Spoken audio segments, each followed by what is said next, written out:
I'm Jared Diamond, our home in Los Angeles, a few miles from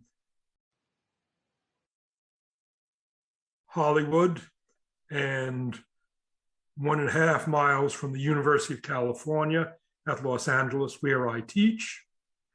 It's now hot in Los Angeles. This is, in fact, the hottest year of weather in recorded weather history in Los Angeles. It's dry in Los Angeles. We haven't had serious rain for a long time. Water rationing began in Los Angeles a few weeks ago. We can now water our plants only for 8 minutes on Monday and 8 minutes on Friday. That's because it's dry in Los Angeles.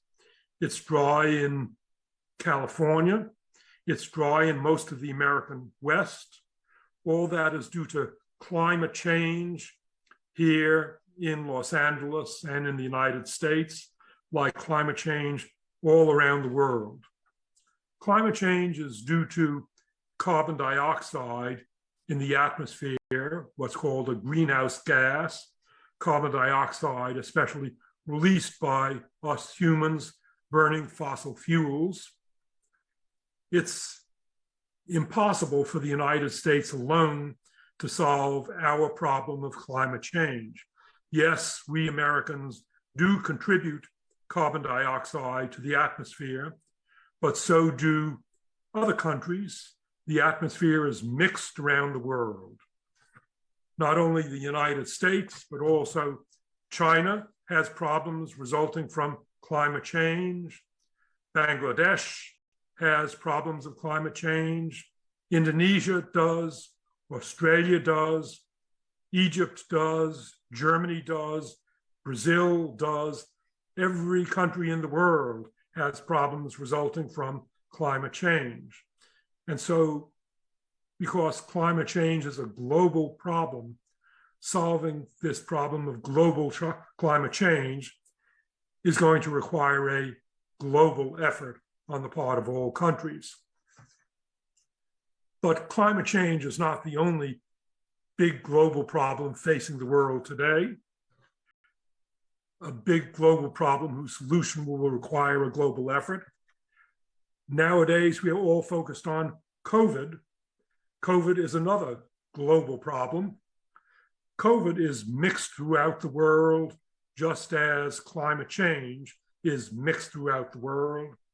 But COVID is not mixed by carbon dioxide molecules being blown by winds in the atmosphere, as is the case for climate change. Instead, COVID is mixed around the world by people moving in jet planes and unintentionally and unconsciously carrying microbes with them. COVID is a global problem now affecting every country in the world, just like climate change. It's impossible for any country to solve its COVID problem by itself. Australia tried, New Zealand tried, Vietnam tried, and they all failed. They just got reinfected by contacts with other countries.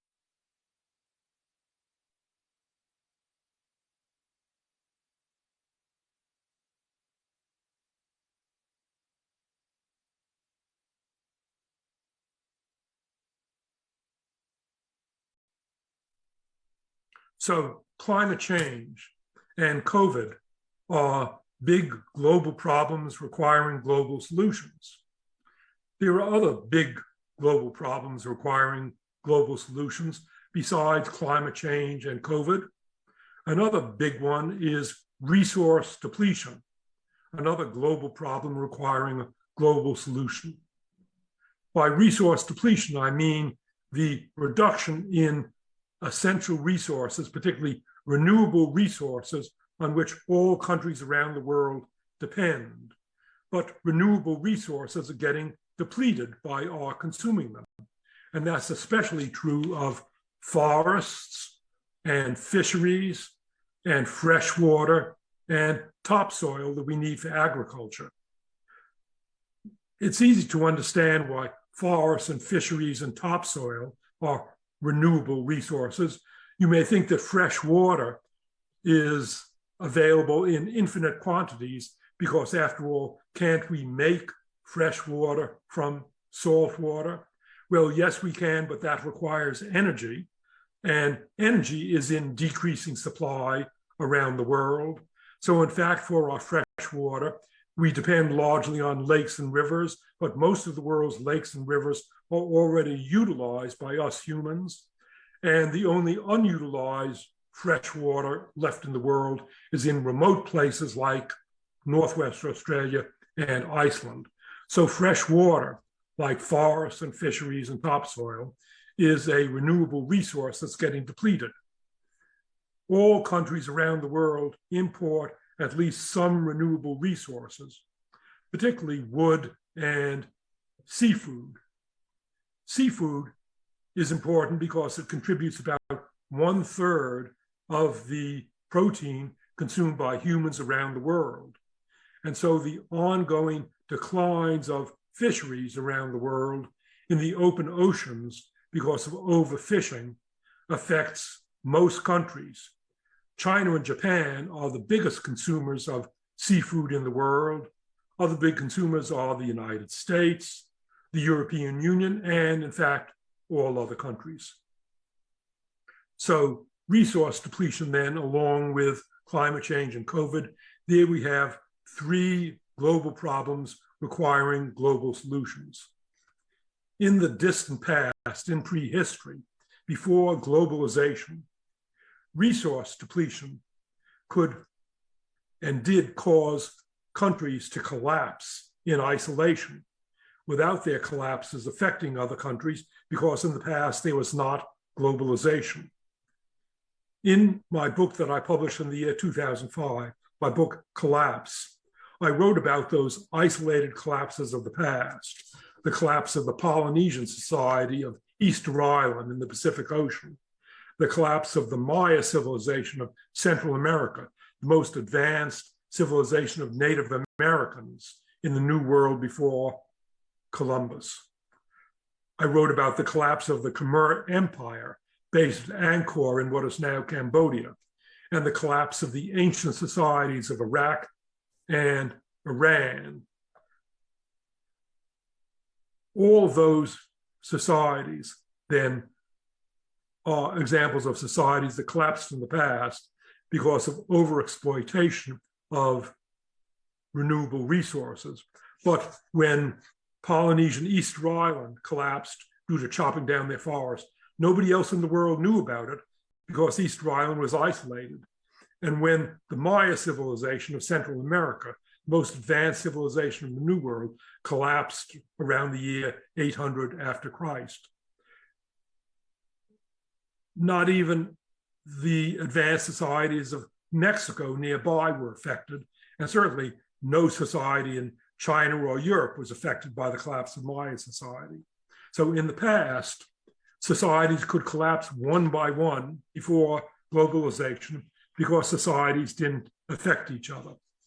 Today, in our interconnected, globalized world, it's no longer possible for countries to collapse in isolation because countries affect each other by trading, by tourist travel, by migration, by producing carbon dioxide and microbes, and in other ways. So it's no longer possible today for countries to collapse one by one in isolation, as happened so frequently in the past, without affecting other countries. Instead, the risk that we face today is the risk of a global collapse. All of these global problems that I mentioned, climate change, COVID, resource depletion, they require coordinated global efforts to solve them. But unfortunately, people and politicians today are focused not on coordinated global efforts, but they're focused on competition and on conflicts of interest. For example, competition between the United States and China. But the United States and China are equally affected by the carbon dioxide that causes global warming. And the United States and China are equally affected by COVID and by declines of fisheries. So the United States and China and other countries have no choice except to cooperate with each other and with other countries in solving these global problems. You may say there are about 216 countries around the world. Doesn't it seem impossible to hope to get agreement among all of the world's 216 countries to solve global problems? But remember, the world is dominated by just 5 big countries or political units.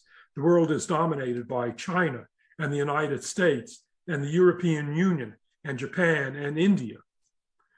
Those 5 countries or unions out of the world's 216 countries, those 5 countries alone account for over 60% of the world's economic output and over 60% of the world's carbon dioxide production and over 60% of the world's human population and resource consumption. So if those 5 countries or political units can agree on sustainable policies, the rest of the world, those other 211 countries, will have no choice except to follow those 5 dominant countries in the world. So the problem of achieving a sustainable world economy, yes, it's a difficult problem, but it's not an impossible problem. That's why I'm cautiously optimistic about the future of the world. And so as I talk to you from my study in Los Angeles, in hot, dry Los Angeles, California, the American West, we in California share problems with China, with Europe, with Africa, with the rest of the world, but I'm cautiously optimistic that we shall be able to solve these problems of the world's future. Thank you for joining me in my hot, dry city and my hot, dry state and my hot, dry country.